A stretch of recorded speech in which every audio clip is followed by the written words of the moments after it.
আজকে রবিবার, বাড়িতে হচ্ছে মাটন রান্না। শাশুড়ি মায়ের হাতে স্পেশাল মাটনের রান্না। এটা কিন্তু আমাদের বাড়িতে সবাই খুব পছন্দ করে।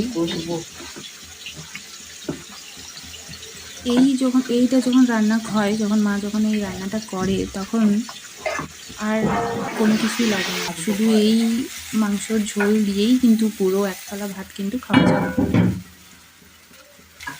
মা এখানে ডুমো ডুমো করে আলুও দিয়ে দেয় এই মাংসর ঝোলের সাথে। ওই আলুগুলোর টেস্ট এতটাই সুন্দর হয় যে বলার নেই। মা ভালো করে এখানে মাংসটাকে কষিয়ে নিচ্ছে। এই দেখো এত সুন্দর রংটা এসেছে যে বলার নেই, একদম বেশ ইয়ামি ইয়ামি হয়েছে।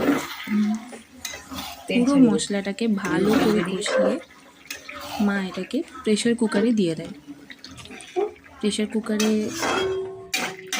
মাংসটা যখন ভালোভাবে সেদ্ধ হয়ে যায়, এটার টেস্ট আরও বেড়ে যায়, এতটাই টেস্টি হয়।